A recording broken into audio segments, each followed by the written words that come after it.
برادران ملت اسلامی، السلام علیکم ورحمۃ اللہ وبرکاتہ۔ الحمد للہ وکفا وسلام علی حبیبہ المصطفیٰ، اما بعد فاعوذ باللہ من الشیطان الرجیم، بسم اللہ الرحمن الرحیم۔ فبما رحمۃ من اللہ لنت لهم ولو كنت فظا غلیظ القلب لانفضوا من حولک، صدق اللہ مولانا العظیم۔ بارگاہ رسالت معاب صلی اللہ تعالی علیہ وسلم میں درود پاک کا ہدیہ پیش کریں۔ اللہم صلی علی سیدنا و مولانا محمد معدن الجود والکرم وآلہ واصحابہ الکرام وابنہ الکریم وبارک وسلم صلاة دائمة سرمدا ابدا۔ عزیزان گرامی وقار، انسان کو اللہ تبارک و تعالیٰ نے جو خصوصیات عطا کی ہیں اس میں خاص طور پر زبان اور بیان کی خصوصیت بہت اہم ہے۔ شیخ سعدی رحمۃ اللہ تعالیٰ علیہ فرماتے ہیں، تا مرد سخن نہ گفتہ باشد، عیب و ہنرش نہ ہفتہ باشد۔ جب تک آدمی بات نہیں کرتا اس کی اچھائی بھی چھپی رہتی ہے، برائی بھی چھپی رہتی ہے۔ انسان اپنے کلام سے، اپنی بات سے سمجھ میں آ جاتا ہے کہ کس کیٹیگری کا ہے، کس لیول کا ہے۔ اس کی گفتگو کے آداب اس کی حقیقت بتاتے ہیں، بلکہ یہاں تک کہ اس کے نسب کا بھی پتہ لگا لیا جاتا ہے اور اس کی تربیت کا بھی اندازہ ہو جاتا ہے۔ حضرت لقمان حکیم سے پوچھا گیا نیکی کس کا نام ہے، تو آپ نے فرمایا دو چیزیں اور بہت چھوٹی ہیں۔ نیکی دو چیزیں ہیں جو بہت چھوٹی ہیں۔ کہا کیا ہے؟ کہا کہ ملاقات میں لوگ اپنے بھائیوں سے مسکرانا اور نرم گفتگو کرنا۔ ساری نیکیوں کی جڑ ہے یہ، نرم گفتگو کرنا اور لوگوں سے خندہ پیشانی کے ساتھ مسکرا کر ملاقات کرنا۔ لیکن میرے عزیزو، یہ دو چیزیں بناوٹی تو بہت سارے لوگوں کے ساتھ آ سکتی ہیں، اخلاق تصنع جس کو کہتے ہیں، تکلف کے ساتھ بہت سارے لوگوں کے ساتھ آ سکتی ہیں، لیکن حقیقت میں جس انسان کی طبیعت میں یہ دو چیزیں ہونی چاہیے وہ کب سمجھ میں آتی ہیں؟ اس وقت جو مولا علی کرم اللہ وجہہ الکریم نے فرمایا کسی انسان کو اس کی حقیقت دیکھنا ہو تو غصے کے عالم میں اسے دیکھو، وہ اپنے آپے سے باہر ہوتا ہے یا اپنے مزاج کے خلاف کس طرح بات کو سن کر کے تحمل رکھتا ہے۔ سب سے بڑا پہلوان وہ ہے جس نے اپنے غصے کو کنٹرول کیا اور اپنی زبان پر قابو پا لیا، ورنہ یہ وہ لمحہ ہے جب انسان پھٹ پڑتا ہے، جو دل کے اندر ہے سب کہہ جاتا ہے۔ آپ کو میں بتاؤں، نبی کریم صلی اللہ تعالیٰ علیہ وسلم کے عظیم اخلاق کریمہ، بخاری شریف کی حدیث ہے، حضور مسجد نبوی میں تشریف فرما ہے۔ اس وقت مسجد نبوی، آج ہو سکتا ہے آپ کے ذہن میں جو امیج ہے مسجد نبوی کی، بہت بڑی عالی شان مسجد، لیکن وہ زمانہ نبوی میں اس طرح کی نہیں ہے۔ کچی دیواریں تھی، اوپر چھپر کے چھت پڑے ہوئے تھے اور مٹی کی زمین تھی۔ یہ مسجد نبوی کی شکل اس زمانے میں حضور اکرم صلی اللہ تعالیٰ علیہ وسلم اپنے صحابہ کے ساتھ بیٹھے ہیں، ایک دیہات کا رہنے والا شخص آیا۔ ایک بات یاد رکھیں کہ دیہات میں، گاؤں میں رہنے والوں کے اخلاق اور تمیز میں بڑا فرق ہوتا ہے، ان کے ہاں آداب کی کمی ہوتی ہے۔ وہ شخص آیا اور مسجد نبوی میں آ کر حضور صلی اللہ علیہ وسلم سے کچھ بات چیت کیا اور تھوڑی دیر کے بعد مسجد میں ہی کھڑے ہو کر پیشاب کرنا شروع کیا۔ بخاری شریف میں یہ حدیث موجود ہے۔ جب مسجد نبوی میں کھڑے ہو کر پیشاب کرے تو صحابہ اکرام سب دیکھ کر کے دوڑانے لگ گئے، خذوہ خذوہ، پکڑو اس کو، پکڑو اس کو، اور صحابہ دوڑاتے تھے، وہ پیشاب کرتے ہوئے بھاگتا تھا پوری مسجد میں۔ نبی پاک صلی اللہ تعالی علیہ وسلم نے فرمایا دعوہ، چھوڑ دو اس کو، کر لینے دو، پیشاب کر رہا ہے مسجد میں، چھوڑ دو اس کو۔ جب وہ صحابہ اکرام حضور کا حکم سنتے ہیں سب پیچھے ہٹ گئے۔ تھوڑی دیر کے بعد نبی کریم صلی اللہ تعالیٰ علیہ وسلم نے صحابہ سے فرمایا پانی کے ڈول بھر کر کے لائے جائیں۔ صحابہ سے ہی منگوایا، پانی کے ڈول بھر کر کے لائے گا اور مسجد نبوی کے میدان میں فرش پر بہایا گیا اور صاف کیا گیا۔ اب وہ شخص نہایت ہی ڈرا سہما کھڑا تھا، میرے ساتھ کیا ہوگا پتہ نہیں، میں نے پیشاب کیا، اب مجھے یہ لوگ قتل کر ڈالیں۔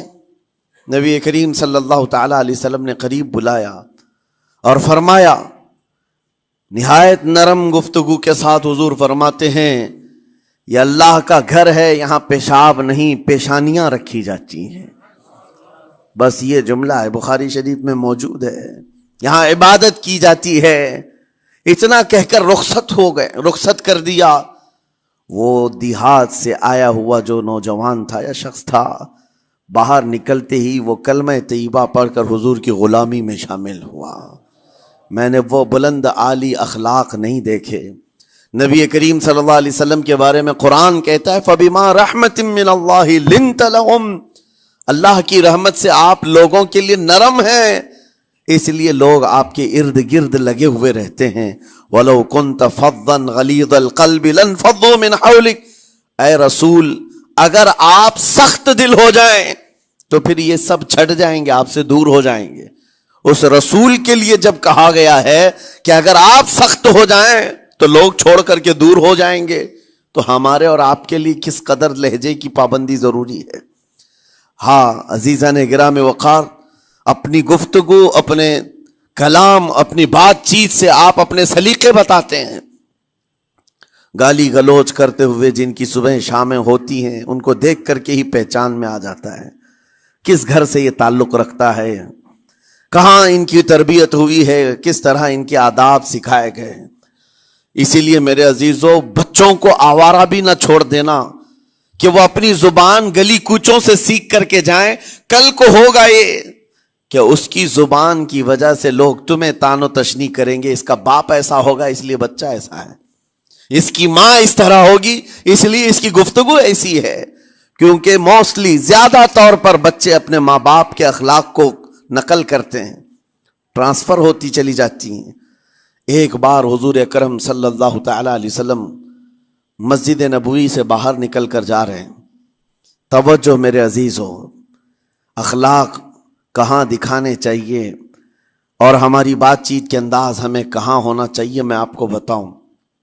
حضور تشریف لے کر جا رہے ہیں، صحابہ اکرام کھڑے تھے حضور کے اطراف۔ مدینہ طیبہ کی ایک بوڑھی خاتون جس کا ذہنی توازن کھویا ہوا ہے، یعنی وہ دماغی طور پر ڈسیبل ہے، اور وہ آئی جا رہی تھی۔ لوگ جب بھی اس کو دیکھتے راستہ کاٹ لیتے، وہ جس کو بھی پکڑتی تھی سنانا شروع کرتی تھی، جو منہ میں آئے بکنے لگ جائے، اور لوگوں کو تنگی محسوس ہونے لگتی۔ صحابہ نے دیکھا کہ یہ عورت آ رہی ہے، حضور کی طرف آ رہی ہے، سب نے حضور صلی اللہ علیہ وسلم کو گھیر لیا، اس کا راستہ روکنے کے لیے اب آئے گی۔ اور نبی کریم صلی اللہ علیہ وسلم کے پاس اگر زبان درازی کرنے لگ جائے، پاگل عورت ہے، اور بک بک کرنے لگ جائے، حضور پاک صلی اللہ علیہ وسلم کے ادب میں کہیں کمی نہ آ جائے۔ صحابہ کا یہ ہمیشہ اہتمام رہتا۔ حضور اکرم صلی اللہ علیہ وسلم نے دیکھا تو صحابہ سے کہا، ہٹ جاؤ، اس کو آنے دو، ہٹ جاؤ، اس کا راستہ چھوڑ دو۔ صحابہ نے کہا، یا رسول اللہ صلی اللہ علیہ وسلم، اس کا ذہنی توازن ٹھیک نہیں ہے، دماغی طور پر وہ عورت ٹھیک نہیں ہے، وہ آئے گی اور لمبی باتیں کرتی ہے، لا یعنی باتیں کرتی ہے، کہیں آپ کی شان پاک میں کوئی گستاخی نہ ہو جائے۔ صحابہ روک رہے تھے، حضور پاک صلی اللہ علیہ وسلم نے سختی سے فرمایا، ارشاد فرمایا، ہٹ جاؤ، اس کا راستہ چھوڑ دو، مجھے پتا ہے پورے مدینے میں اس کی کوئی نہیں سنتا، میں بھی نہ سنوں تو کس کو سنائے گی، اگر میں بھی نہ سنوں تو وہ کس کو سنائے گی۔ یہ میرے مصطفیٰ کریم صلی اللہ تعالی علیہ وسلم کے دربار عالی جاہ کی وہ بلند اخلاق کریمانہ کی ایک مثال ہے، جس کو خود میرے آقا نے فرمایا، بعثت لأتمم مکارم الاخلاق۔ عزیزان گرامی وقار، لوگوں کے آج حالات ایسے ہیں کہ اچھے لوگوں کے ساتھ اخلاق الگ دکھائے جاتے ہیں، چھوٹے لوگوں کے ساتھ اخلاق الگ دکھائے جاتے ہیں۔ سٹیٹس کا آدمی ہو تو اس کے ساتھ ملنے کے طریقے الگ ہیں، اور غریب کوئی آ جائے، فقیر کوئی آ جائے تو اس سے ملنے کا انداز الگ ہو جائے. یہ نہ ہو. یہ ہم سب کے لیے نصیحت ہے. اسی ممبئی کی سرزمین پر میں آپ کو بتاؤں، ایک ماہم شریف میں بزرگ حاجی صاحب ہوا کرتے تھے، آج سے تقریباً 10-12 سال پہلے کی. وہ کئی لوگوں سے ایک سوال کرتے تھے پکڑ پکڑ کر کے کہ میرا ایک سوال ہے، آپ جواب دیں گے، میرا ایک سوال ہے. کئی علماء سے انہوں نے پوچھا، مجھ سے بھی انہوں نے، جب میں نیا تھا مصر سے پڑھ کر کے آیا تھا، میرے پاس آ کر کہا کافی سالوں سے میرے ذہن میں ایک سوال ہوتا ہے، میں آپ سے بھی پوچھنا چاہتا ہوں. کہا بتائیے کیا ہے؟ کہا میں حضور سرکار مجاہد ملت رحمت اللہ علیہ کا مرید ہوں. علامہ حبیب الرحمان مجاہد ملت، رئیس اعظم اڑیسہ، جن کے خدمات جلیلہ آج ہو سکتا ہے نئی جنریشن کو نہ معلوم ہو. ان کا لقب ہے مجاہد ملت، جنہوں نے سنیت کی بقا کے لیے اپنا تن من دھن سب قربان کیا تھا. وہ مجاہد ملت عظیم بزرگ ولی کامل ہے. یہ حاجی صاحب کہتے ہیں کہ میں ایک نارمل آدمی تھا، کڑیا تھا، یعنی گھر بنانے کا کام کرتا تھا. جب وہ ممبئی تشریف لاتے تو دوڑ کر کے ہر جگہ سے لوگ ملنے آتے. میں بھی گیا تھا اور اس وقت میں جوان تھا. حضور مجاہد ملت رحمت اللہ علیہ کی بات وہ بتا رہے ہیں کہ لوگ لائن لگا کر کے مصافحہ کر رہے تھے، مل رہے تھے. جب مل رہے تھے تو پھر میرا نمبر آیا، میں ملنے کے لیے گیا. بزرگوں کے سب ہاتھ چومتے ہیں، یہ ہمارے سنیوں کے طریق ہیں. ادب، علماء ذوی الاحترام کے ہاتھوں کا بوسہ لینا یہ مستحسن ہے، یہ ہمارے آداب میں سے، معمولات اہل سنت میں سے. تو جب سب لوگ ان کے دست بوسی کر رہے تھے، ہاتھ چوم رہے تھے، میں بھی قریب گیا اور جب میرا نمبر آیا میں ہاتھ چومنے کے لیے گیا تو انہوں نے میرا ہاتھ لے کر خود ہی چوم لیا.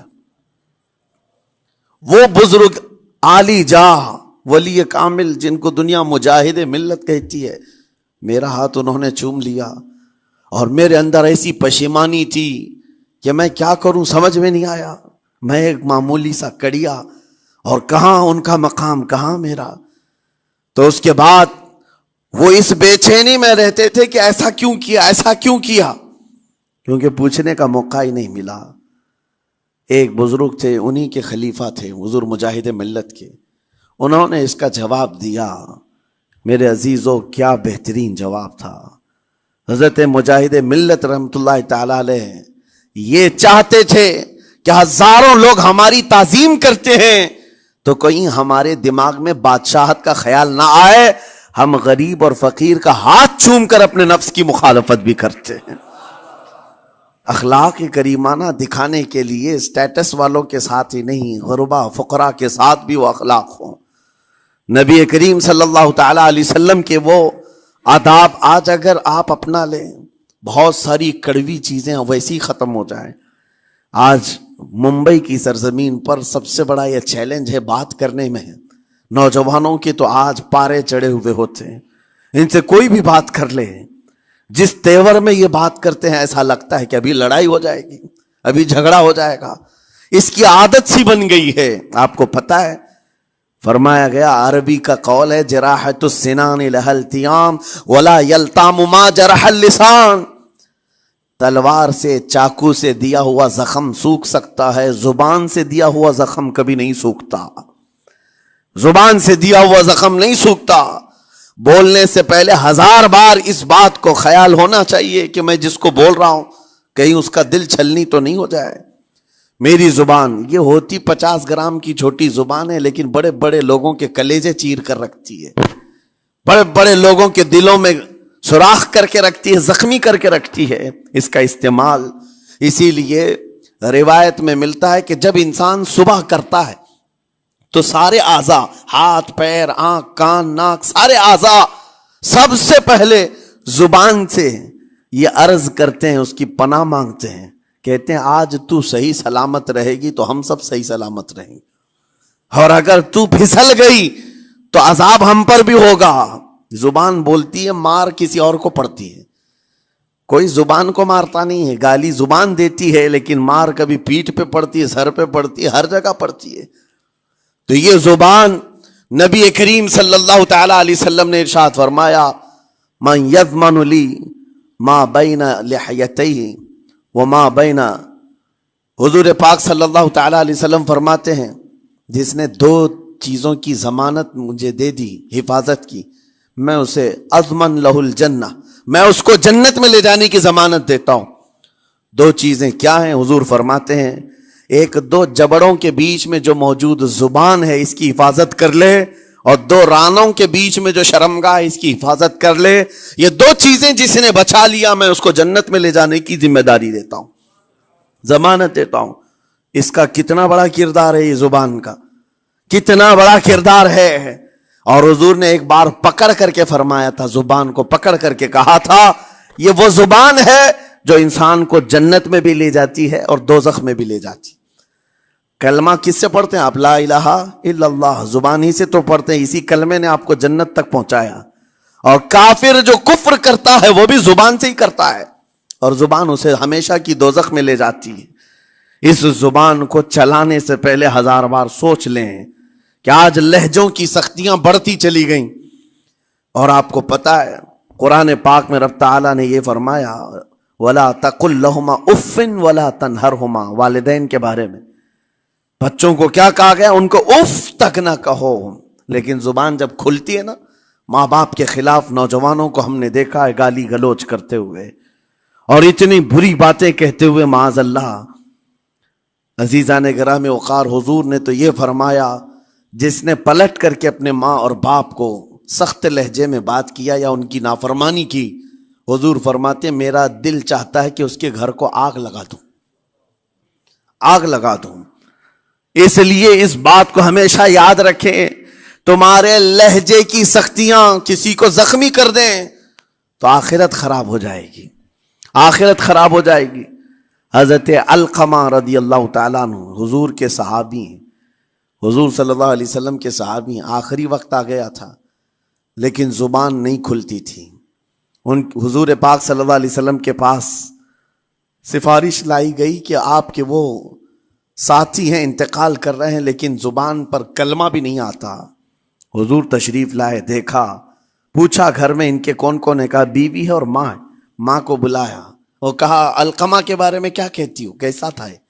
کہا بہت اچھا، پرہیزگار، عبادت گزار، ساری نیکوکاریاں اس کے اندر ہیں۔ تو پھر حضور نے پوچھا اچھا یہ بہت نیک تھا، تم بھی اس سے راضی ہو کہ نہیں ہو؟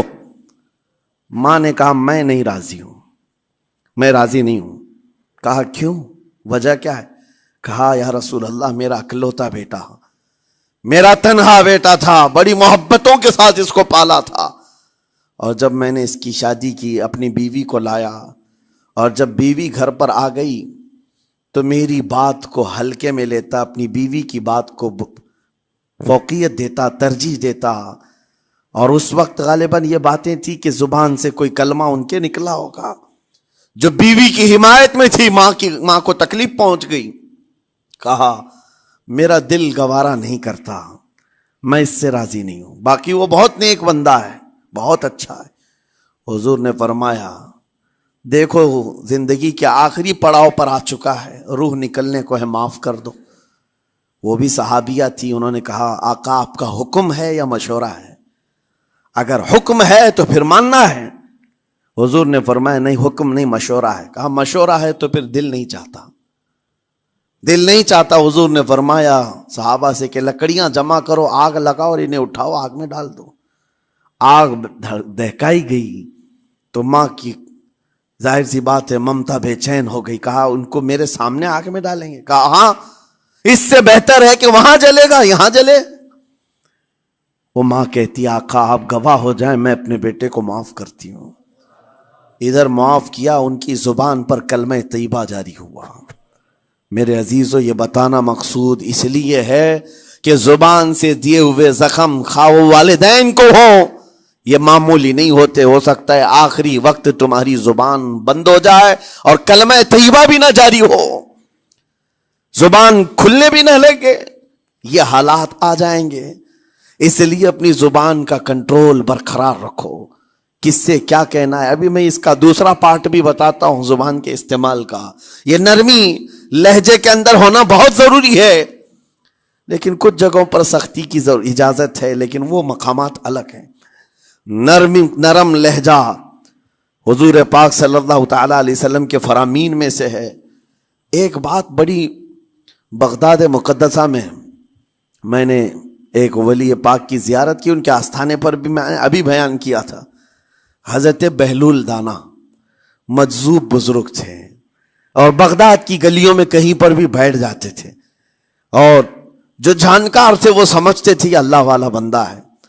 مجذوب کس کو کہتے ہیں؟ جس کی یاد الہی میں عقل فنا ہو گئی، ختم ہو گئی، اللہ کے ذکر میں اور اللہ کی یاد میں اپنے آپ کو فنا کر دیا ہے، اس کے اوپر شریعت کا قلم نہیں۔ ظاہر سی بات ہے شریعت کے سارے احکام اس پر ہیں جس کی عقل سلامت ہے۔ عاقل ہو، بالغ ہو تو نماز فرض ہے نا، عقل ہی نہیں ہے تو وہ مجذوب ان اولیاء کو کہتے ہیں۔ لیکن ان کے بارے میں حدیث میں ہے، اللہ کے نبی نے فرمایا وہ ایسے بندے ہیں کہ اگر اللہ کو قسم دے دیں کسی بات کی، اللہ ان کی قسم پوری کرتا ہے۔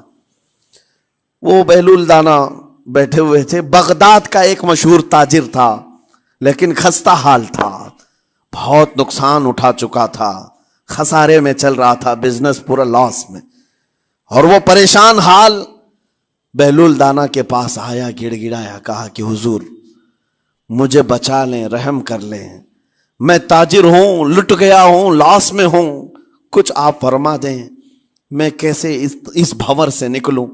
بہلول دانا نے دیکھا، کہا ٹھیک ہے کچھ پیسے بچے ہیں؟ کہا ہاں ہے، وہ بس اتنا سرمایہ ہے کہ مال لیتا ہوں پھر بیچ دیتا ہوں، نفع نہیں ہوتا۔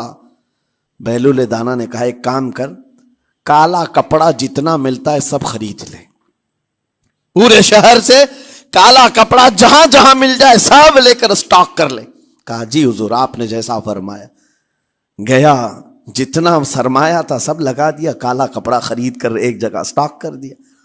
اللہ والے کا حکم تھا، لیکن ہوا یہ کہ بغداد کا معمول تھا، 8 دن گزرے نہیں تھے کہ وہاں وقت کے حاکم کا انتقال ہوا، اور جب حاکم کا انتقال ہوتا تو شہر کے جتنے بڑے لوگ ہوتے، رئیس لوگ، وہ اس کے سوگ میں، اس کے غم میں کالا کپڑا پہنتے تھے، اور کالا کپڑا سوائے اس تاجر کے کسی کے پاس نہیں تھا، اور سارے بڑے لوگ پیسوں سے اس کے پاس کالا کپڑا خریدنے آئے، یہ منہ بولے قیمت پر، جیسے تیسے جتنی قیمت پر بولے سب خرید کر لے جاتے، اور پل بھر میں ایک دن کے اندر وہ بہت بڑا کروڑ پتی بن گئے، بہت مال آ گیا۔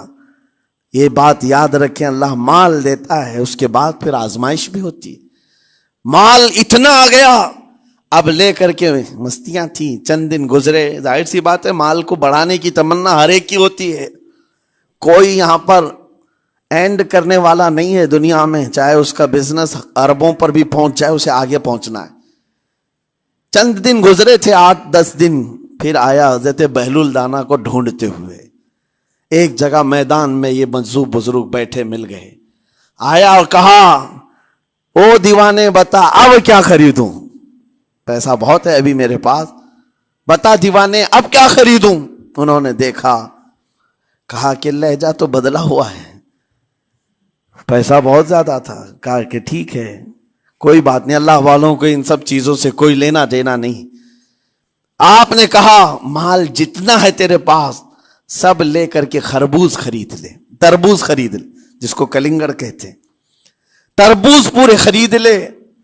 اس نے کروڑوں کی جائیداد پورے تربوزوں میں لگا تھی، سب تربوز خرید کر سٹاک کر دیا ایک جگہ، اور اس کے گمان میں یہی تھا کہ چند دن گزریں گے، کوئی ایسا ہی حادثہ ہوگا جب تربوز منہ مانگی قیمت پہ لوگ خریدیں گے اور میں بیچوں گا۔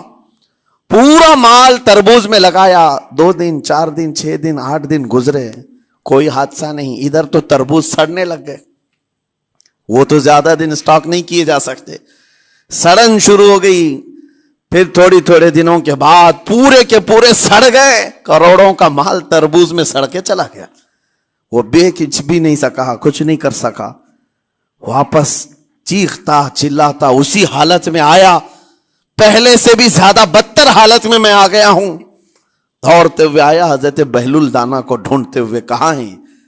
وہ اسی جگہ بیٹھے ہوئے مٹی میں بیٹھے رہتے تھے، قریب آیا اور کہنے لگا کہ آپ نے میرے ساتھ ایسا کیوں کیا بہلول؟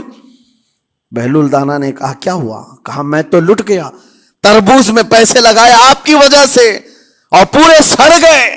بہلول دانا نے کہا میں نے تو کچھ نہیں کیا، پہلے تو تجھے نفع ملا تھا وہ تیرے لہجے کی وجہ سے، اب خسارہ ہوا ہے تیرے لہجے کی وجہ سے۔ پہلے جو آیا تھا بات کرنے کے لیے اس وقت تیری تمیز الگ تھی، تیری تہذیب الگ تھی، اخلاق الگ تھی، گڑ گڑا کر کہا تھا کہ میں لٹ گیا ہوں آپ رحم کر دیں۔ دوسری بار آ کر کے کیا کہا؟ وہ دیوانے بتا کیا خریدوں؟ لہجہ بدل گیا تو پوری حیثیت بدل گئی۔ زبان ہماری اونچائی پر بھی لے جاتی ہے اور نیچے بھی لے آتی ہے۔ اس بات کو ہمیشہ ملحوظ رکھیں کہ اس زبان سے بہت سارے لوگ نفع بھی اٹھاتے ہیں، بہت سارے لوگوں کو نقصان بھی ہوتا ہے۔ لیکن ساتھ میں یہ بات بھی عرض کروں، نرم گفتگو کرنے کا عادی ہر ایک کو ہونا چاہیے، نرم گفتگو کرنے کا عادی ہر ایک کو ہونا چاہیے، اس کی نیکیوں کی علامت ہے، اس کے اخلاق کی علامت ہے۔ لیکن ساتھ میں امام شافعی رحمۃ اللہ تعالی علیہ نے یہ بھی فرمایا، چاہے جتنی بھی نرم طبیعت ہو انسان کی، اللہ اور اس کے رسول کے لیے غیرت ہونی چاہیے۔ اللہ اس کے رسول کے خلاف بات سنے تو پھر نرم لہجے کا استعمال نہ کرے، پھر وہ بزدلی کہلائے گی، وہ بزدلی کہلائے گی۔ آج میں ایک بات یہ بھی بتا دوں، بہت سارے لوگ یہ سمجھتے بھی ہیں۔ ابھی چند دن قبل میں ماررہ مطہرہ میں بیان کیا اخلاق کے، اولیاء اکرام کے مذہب و مسلک پر، اور پچھلے 15 سالوں سے میں نے بہت سارے خطابات کیے ہیں اخلاق پر، معاشرے کی برائیوں پر، لیکن ابھی چونکہ چند دنوں میں جلسے پروگرام بہت سارے ہو گئے اور عظمت ناموں سے رسالت پر زیادہ گفتگو ہونے لگی، تو لوگوں میں ایک امیج الگ بیٹھی ہوئی ہے۔ اور ابھی ہم نے اخلاق حسنہ پر گفتگو کیا کی 8 دن پہلے، ایک بزرگ نے مجھ سے پوچھا ایسی بھی تقریر کرتے ہیں آپ ایسی بھی تقریر کرتے ہیں، یعنی نرم گفتگو بھی کرتے ہیں؟ مطلب یہ ہے کہ ہماری امیج ایسی بنا کر رکھیں کہ ہم ہر وقت چلاتے ہی رہتے ہیں، ہر وقت للکارتے ہی رہتے ہیں۔ میرے عزیزوں، میں یہاں پیغام دینا چاہتا ہوں، ہم قرآن کے اس آیت پر عمل کرنا چاہتے ہیں جو مولا نے فرمایا اشداء علی الکفار رحماء بینہم۔ مومنین کی شان ہے، صحابہ کی شان ہے، وہ کافروں پر سخت ہوا کرتے ہیں اور مومنوں کے لیے نرم دل ہوا کرتے ہیں۔ زبان کی نرمی ایمان والوں کے لیے ہے، زبان کی نرمی محبت مصطفیٰ کے لیے ہے، عاشقان مصطفیٰ کے لیے ہے، ساتھ میں زبان کی سختی کفار و مشرکین کے لیے ہے، گستاخان رسول کے لیے ہے۔ اور اگر یہ چیز نہیں آئی تو پھر آپ سمجھ لیں نیک اس وقت نہیں کہلائے گا آدمی۔ بعض لوگوں کو ایسا لگتا ہے نرم بات کرنا چاہیے، نرم گفتگو، بالکل صحیح ہے، یہ اخلاق ہے، لیکن اگر ایسے مقامات پر جہاں تمہارے نبی کو کوئی گالی دے رہا ہو، رب کی شان میں کوئی بھونک رہا ہو، اس وقت تم کہو کہ اخلاق ہے، نرم بات کرنا چاہیے، یہ بے غیرتی ہے، یہ بے غیرتی ہے۔ تمہاری بیوی کو اگر تمہارے سامنے کوئی چھو دے اور اس کے بعد تم ہنس کر کے اس سے کہو ٹھیک ہے جائیے صاحب، آپ کو کہا جائے گا بے غیرت آدمی، بے غیرت آدمی ہے۔ انسان کو اپنی بیوی، اپنی بیٹی، اپنی ماں پر بھی غیرت ہوتی ہے، وہ سنتا نہیں ہے، یہ پیدائشی ہے، فطرت ہے انسان کی۔ اور مومن کی شان یہ ہے سب سے بڑی غیرت اس کے لیے اللہ اور اس کے رسول کے لیے ہوا کرتی ہے۔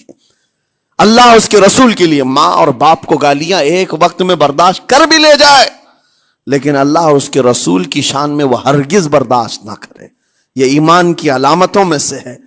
بہرحال میں نے زبان کے دونوں استعمال آپ کو بتائے، سخت لہجے بھی ہیں، نرم لہجے بھی ہیں، لیکن جب آپ کا پالا کسی گستاخ سے نہ پڑے تو ہمیشہ نرم گفتگو کرنے کے عادی بنے۔ مومنین میں نرم لہجے کا اختیار ہمیشہ رہے، اس سے اخلاق آپ کے بتائے دکھائے جاتے ہیں، اس سے آپ کے اخلاق معلوم ہوتے ہیں، ساتھ ہی معاشرے میں نرمی اور محبت کا ماحول بھی قائم ہوتا ہے۔ ڈانٹنے کے طریقے بھی میں آپ کو بتاؤں، میرے والد گرامی فرمایا کرتے تھے، حضور حافظ ملت رحمت اللہ علیہ جو الجامعۃ الاشرفیہ مبارک پور کے بانی ہیں اور بڑے محدث، جنہوں نے ایک نہیں ہزاروں عالم پیدا کیے، اس ہندوستان کی بات کر رہا ہوں، حافظ ملت رحمۃ اللہ علیہ پوری بخاری شریف پڑھاتے تھے، تقریباً 40 سال تک انہوں نے پڑھایا بخاری شریف. میرے والد ان کے شاگرد ہیں. فرماتے ہیں جب وہ بہت زیادہ ناراض ہو جاتے کسی سے، ڈانٹنا ہوتا، ہر استاد بچے کو ڈانٹتا ہے، کبھی کچھ بچہ نافرمانی کر جائے یا مزاج کے خلاف بات کرے تو استاد ڈانٹتا ہے. تو حافظ ملت رحمۃ اللہ علیہ اگر کسی شاگرد کو ڈانٹتے بھی غصے میں تو کہتے ہیں اے جنتی کیا کر رہا ہے. کہتے ہیں اگر یہ جملہ قبول بھی ہو جائے تو بچہ جنتی ہو جائے. لہجے کی یہ استعمالات اولیاء سے سیکھو میرے عزیزو. غصے پر کنٹرول اس وقت تمہارے اخلاق معلوم ہوتے ہیں جب تمہارا غصہ عروج پر ہوتا ہے، اس وقت تمہاری حقیقت لوگوں کے سامنے آتی ہے.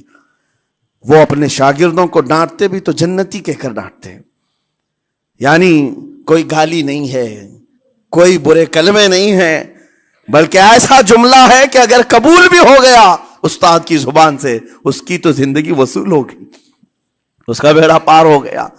ہمارے درمیان ماں باپ کو بھی یہ چاہیے کہ بچوں کو کس طرح کے اخلاق آپ دے رہے. گفتگو کرنے کے متعلق قرآن میں اللہ تعالیٰ نے آداب بتائے ہیں. جب آپ گھروں کے اندر موجود ہوں تو بچوں کے سامنے کس طرح کی گفتگو کیا کریں گے، کیسی بات کریں گے. شوہر اور بیوی جس طرح کی باتیں کر رہے ہیں بچے کے دماغ میں وہ پورا کا پورا چھپتا ہے، ٹرانسفر ہوتا ہے. اسی لیے کہا گیا ایڈلٹ گفتگو کبھی بھی بچوں کے درمیان نہیں کی جائے گی. جو میچورٹی میں نہیں ہے ان بچوں کے سامنے ماں اور باپ بیٹھ کر کے کلام بھی نہ کریں، بات نہ کریں. معاشرہ تو آج ایسا ہے سب پوری فیملی لے کر کے بیٹھے ہوئے ہیں، اور حد تو یہ ہے کہ گندی فلمیں سامنے لگی ہوئی رہتی ہیں. وہ کیسے بچا پاؤ گے؟ 4 سال 5 سال کے بچے کے اندر بھی وہ گفتگو، وہ مکالمات، ایک دوسرے سے بات کرنے کی تمیزیں، وہ سب وہاں سے سیکھتا آ رہا ہے. گھروں کے اندر ماحول کو تبدیل کرنے کے لیے آپ کی اپنی زبان پر کنٹرول اور اپنے بچوں کی تربیت اور ان کی زبان پر کنٹرول بہت ضروری ہے. پھر دیکھنا آپ یہ معاشرہ پیدا کر کے کل کو آپ کا بچہ نکلے گا، اس کی تمیز، اس کے اخلاق پر ہر کوئی اش اش کرے گا. چند دنوں کی محنت ہے آپ کی، لیکن بچے جب سلیقے کے ساتھ گفتگو کریں تو لوگوں کا دل جیت لیا کرتے ہیں. بات کرنے کے آداب ایسے ہیں کہ لوگ دل جیت لیا کرتے ہیں. یہ میرے استاد گرامی مصر کے رہنے والے تھے. جب خطابت ہمیں سکھا رہے تھے گفتگو کرنے کے آداب، تقریر کرنے کے آداب، تو ایک امام غزالی کا قول تھا کلم الناس علی قدر عقولہم، لوگوں سے ان کی عقل کے مطابق بات کرو. اس پر وہ سمجھاتے ہوئے ہمیں ٹریننگ دیتے تھے اور کہتے تھے کہ تمہارے پاس آنے والے کئی طرح کے لوگ ہوں گے. اگر تم امام ہو، اگر داعی ہو، خطیب ہو، مقرر ہو، کوئی غریب گھر سے، کوئی بڑے امیر گھر سے، کوئی پڑھا لکھا آئے گا، کوئی جاہل ہوگا، کوئی بدتمیز بھی ہوگا، کوئی نیکوکار، کوئی گنہگار، سب طرح کے مکس مجموعہ تمہارے پاس ہوگا. ان سے خطاب کرنا، ان سے بات کرنا، کس انداز سے بات کرو گے، کیسے ان سے کلام کرو گے.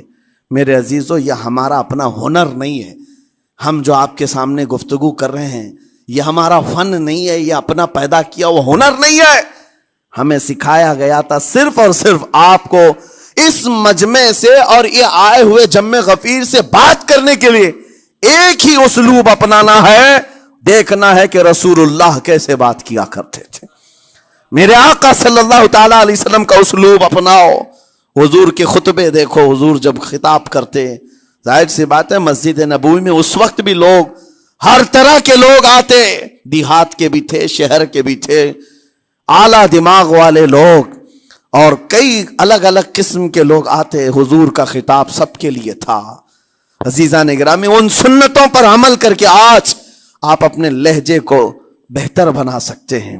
بس میری گفتگو کا خلاصہ یہی ہے کہ اللہ تعالیٰ ہمیں زبان کا صحیح استعمال عطا فرمائے، ورنہ یہ زبان کی سختیاں اور اس کی کڑواہٹ ہمیں دوزخ میں بھی لے جاتی ہے، دوزخ تک لے جا سکتی ہے.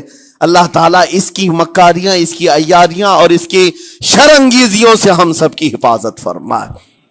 ساتھ میں یہ بھی میں بتا دوں، وہ زبان پاک نہیں بولتی، وہ زبان پاک نہیں بولتی جو حلال نہیں کھاتی. یہ بھی بزرگوں نے فرمایا ہے, یہ زبان پاک نہیں بولتی جو حلال نہیں کھاتی. اسی سے ہر کچھ گزرتا ہے, اندر پیٹ میں جاتا ہے.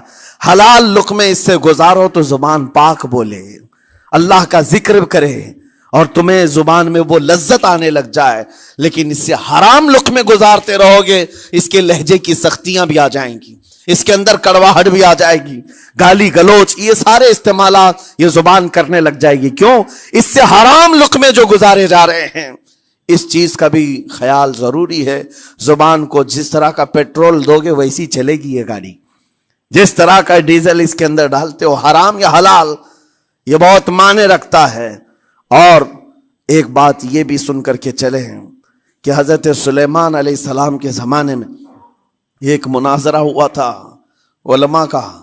بعض لوگوں نے کہا کہ انسان کی ایک جماعت تھی, انسان کی زبان افضل ہے, منہ افضل ہے, اس لیے کہ وہ اللہ کا ذکر کرتی ہے. بعض نے کہا کہ نہیں, انسان کے پیچھے کا مقام اچھا ہے, اس سے بہتر ہے. یہ دونوں کی تکرار میں حضرت سلیمان علیہ السلام کے پاس بات آئی, آپ بتائیں. تو ان سے پوچھا تم اتنی بڑی بات کیوں کہہ رہے ہو؟ اس کے پیچھے کا مقام اچھا ہے. کہا کہ اس لیے کہ وہ صرف نجاست نکالتا ہے, وہ صرف نجاست نکالتا ہے, وہ مقام غلاظت باہر کرتا ہے, غلاظت اندر لیتا نہیں. زبان غلاظت اندر بھی لیتی ہے, حرام کھاتی بھی ہے, لوگوں کو زخمی بھی کرتی ہے. ان علماء کی دلیل تھی.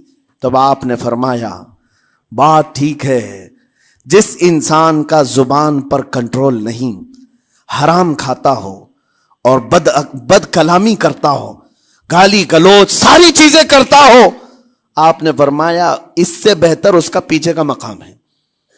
اور جو انسان کنٹرول رکھتا ہے, حلال کھاتا ہے اور لہجے کی نرمی رکھتا ہے, ظاہر سی بات ہے اس کا منہ ہی افضل ہے, اس کی زبان افضل ہے. اب یہ تو فیصلہ سب کا ہے, کس کو کیا چیز اختیار کرنی ہے. عزیزان گرامی اوقات, یہ بہت بڑی بات ہے جو میں آپ کے سامنے کہہ رہا ہوں.